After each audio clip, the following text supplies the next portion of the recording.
So today I'm going to be showing you mixing concepts and workflow.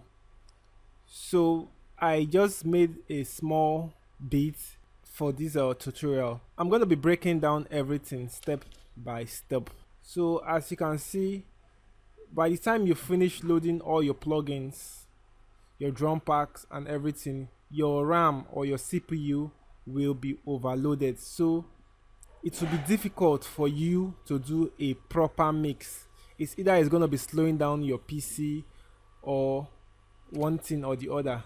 So the best way for you to get a proper mix is for you to export this project. So I'll first of all play this project for you, and later on I'll show you how to export this project for a proper mix.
So the first step you need to do before you start mixing your song or your beat is to go through the song from start to finish. Do that severally and make sure that you've gotten everything you want. You've gotten everything set up the way you want, like your guitar, you're satisfied with the way you played it, your bass, your kick, and everything. So before I'm going to export this project, I want to talk about basic mixing. So there are different ways of getting started in your mix. So we have there are some processes you need to pass in getting a proper mix. So number one is preparing to mix. Number two is starting the mix, organizing your tracks, the levels, and the panning. Then we have equalization, we have dynamics, which is compression, multiband, and the rest of them. Then we have effects, which is your reverb, delay, modulation, and distortion. Then we also have the mix shaping, like shaping your mix. Then the automation, we have the levels, then the fades, then also then the final process is finishing the mix. I'm going to export this project now because I'm just assuming now I have a lot of stuff that I've played here with my vocals, everything. So here is supposed to be crowded, but because of this tutorial, I didn't want to take time doing a beat and calling an artist to record. I just wanted to do something very quick to show you a guide. So what you're going to do, if you're making your beats on FL Studio, so if you've finished the beat, the arrangement and everything, so you have to come over to tools and select macros. Then you're going to purge unused audios. What this does is it's going to remove any audio that you're not using. What I mean by that is, for example, I have an audio here that I don't want to use. So for example, if I remove this audio, it has not gone away from the sequencer, it's still there. So once you do a purge, that's when it removes it. So you can also do switch smart disable for all plugins. So once you've gotten all that set, the next thing you want to do is to send all your tracks to the mixer. Send to the mixer. And how you're going to do that is, once you've selected all, you just come over to the mixer and you say Control L or you're going to right click on this and say channel routing, route selected channel starting from this track, and it's going to route them all just as you've seen here. So having set this set like this, so the next thing I want to do is to export this project. So I'm going to come to file, export, and you're going to export them as a WAV file. So I'm going to create a new folder for this project. So I'm going to call this folder tutorial. So I'm assuming that this is my song. I'm going to rename the track, then I'll say save. So now what you're going to do, you're going to export your track as a WAV file. You can select the wave depth. You can use 24 or 16, anyone is fine. Then example, I have to set it to the highest so that you can get a better quality. And also you say split mixer tracks. So I'm going to do that now, and I'll say start. So now that our track has been exported, I'm going to create a new project. I can either want to mix these files inside of FL Studio, or I can take it to Cubase, or whatsoever DAW I'm using, I can take it there also. So let's see what's inside this file. So as you can see, it has exported our files. So it doesn't matter any DAW you are using, whether Ableton Live, Logic Pro, and whatsoever. So if you do a job and you want to send to somebody to help you to mix, this is what you're going to do. You're going to export it exactly the way I have exported it, then compress it and send to the person. So I'm going to select all, drag them down to my DAW. So I might end up using Cubase for this mixing tutorial. So as you can see here, we have the current and we have the master. So these two are the same, and also this is the master. So you don't need this in your mix. If I should play all of them together, this is what it will sound like. So you notice it's more heavier and more loud. So you don't need this and this if you want to mix. So I've removed it just like I showed you before. I removed it, but it's not out yet. So you have to come here, do the same process, and purge on use audio, and it's out. And don't forget to always set your tempo. Your tempo is very important. So our tempo is 94, so I'm going to select 94. So I can choose to mix it inside of here, or I can take it to Cubase. Okay, let me just use Cubase for this tutorial. So I don't want to save, I'm out. So I'm inside of Cubase, so I'm going to drag the files down to Cubase, and I'll select different tracks. So right now I've loaded it up, and the next thing I want to do is to set my tempo, and our tempo is 94. So let me play this.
Okay, so we are going to be looking at volume and panning.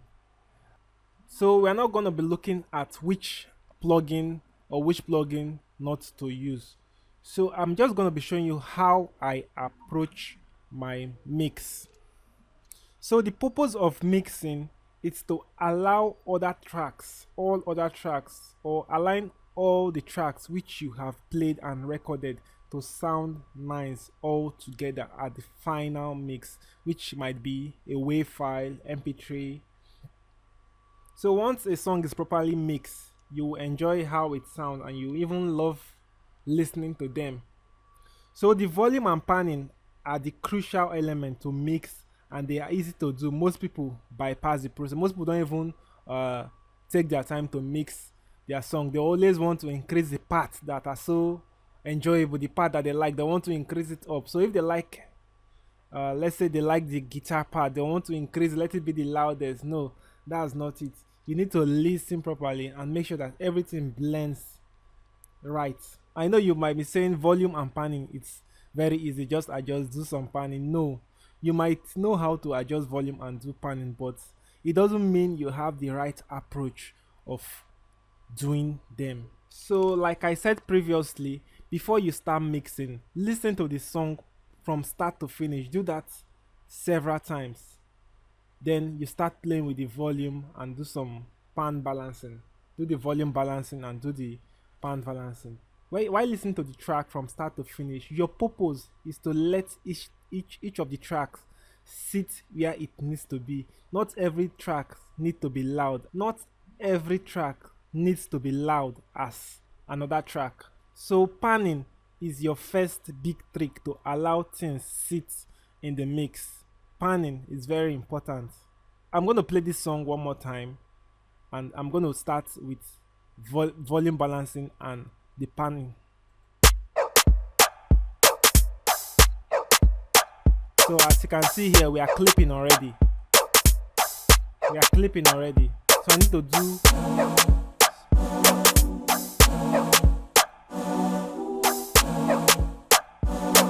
I know what might come to your mind is this is a stereo mix. This is not a stereo mix, this is a mono mix. I can easily convert this to a mono by using Audacity, but I'm not going to be showing you that in this video. So on the panning, it's advisable you start with everything at the middle.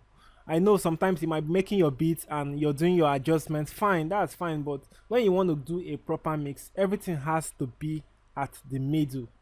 And if you have a vocal and you notice that your vocal is buried in the mix, then pan things left or right to give way for the vocal. Panning helps open up the mix. And also panning is the foundation of a great mix. So make sure you keep the prominent things in the middle, like your kick, your bass, and your snare. They have to be in the middle.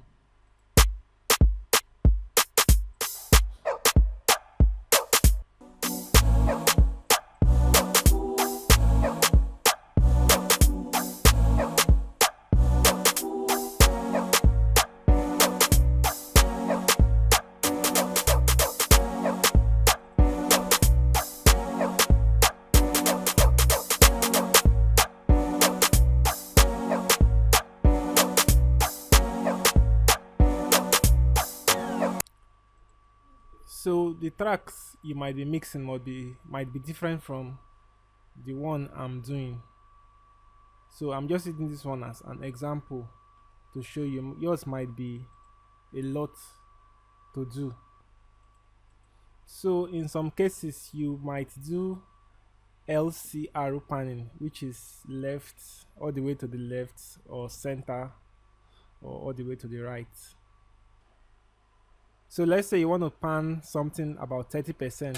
If you're scrolling like this, it's going to take you forever to get that 30%. So to save you time, just double click and input the amount of panning you want to get. Having set this up like this, now we're going to move forward by adding our EQ and delay with the reverb. So what we are looking to achieve is a 3D space. Okay, what we have done is like separating the band members. If you're looking at a group of band, you'll notice that immediately you enter the room, you see a guitarist at the left side, or what, however they arrange it. The keyboardist is one side. They are not in a single line, like in a straight line. You can see the guitarist at the left side, the drummer in another side, then the saxophonist in another place, the singer in another place, so you can see them. That's the same way you do your panning. So after getting the overall volume and pan in our mix, so what we just did is that we have created the height and the width. The height is the volume adjustment, then the width, it's the panning. So now we are going to go into the depth, which is the EQ, and the ambience, which is the delay and reverb. So when going into depth, EQ is a great way to start because it takes less CPU. So what I'm going to do, I'm going to add an EQ, a high pass EQ, because I'm going to do an EQ to give way for my low frequency instrument. So like the kick is a low frequency, your bass is low frequency. So I'm going to add an EQ on the pad.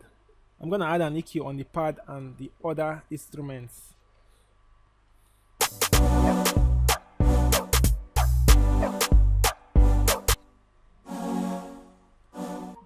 So how do you add an EQ? You come to your effects. You can do your EQ here, or you can load an EQ if you like. So you select a high pass, then do a high pass.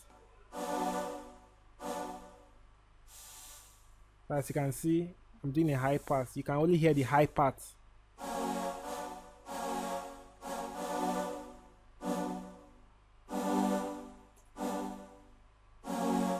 Don't cut too much because it's gonna be crazy. So I'll do that also for the piano part.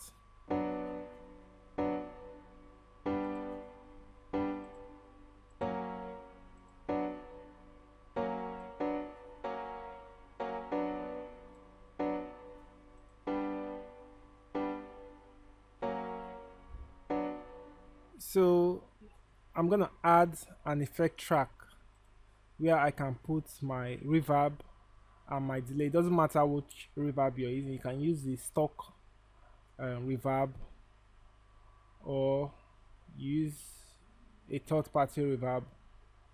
So know that I'm opening it in stereo, not mono. So don't add reverb in your effect track. Instead, create a group where create a reverb group and a reverb bus, then send your track to the reverb. So how you gonna do that? For example, I want to send this stuff to my reverb.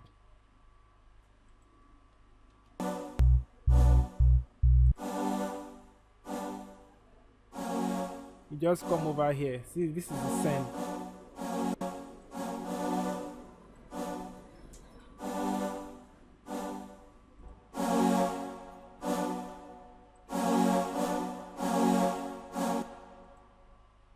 So you have to control the amount you are sending.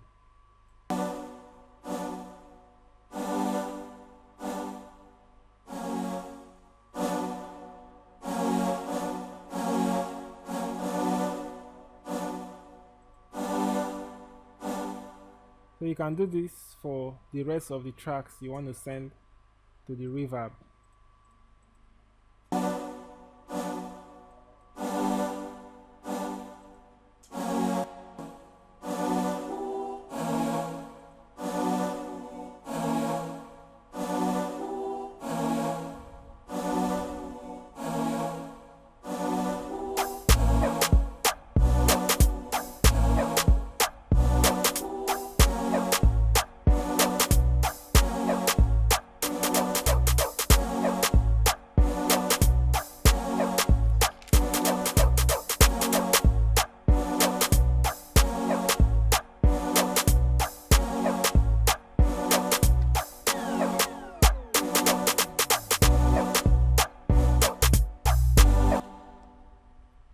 You can also create a group for your drums, and it has to be stereo. Let's say I'm creating two groups or three.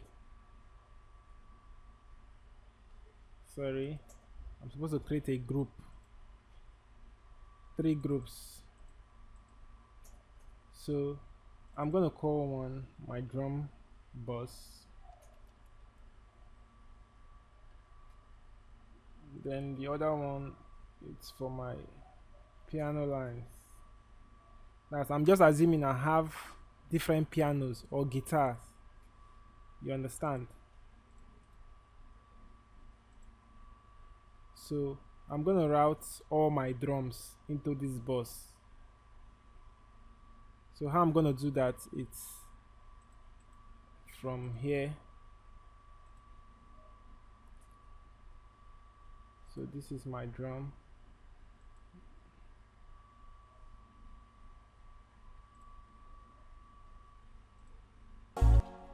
So if you have effects like sample effects, you can also create a new group for them, add all of them into one group so that you can control their volumes.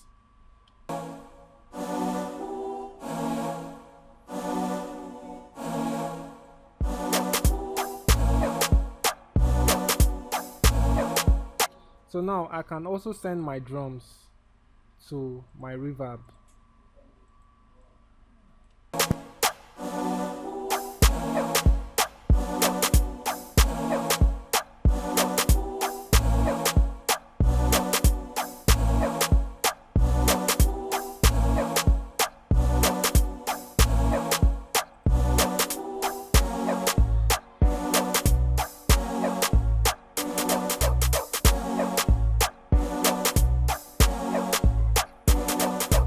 So if you also have a vocal, you can create a new group for your vocals, then send your vocals to your reverb and your delay. So that's pretty much everything I want to show you. So when mixing your song, you can use this technique I have showed you to mix your beats. You can add a delay, doesn't matter which delay you add. So let me know if you have any question, I will explain.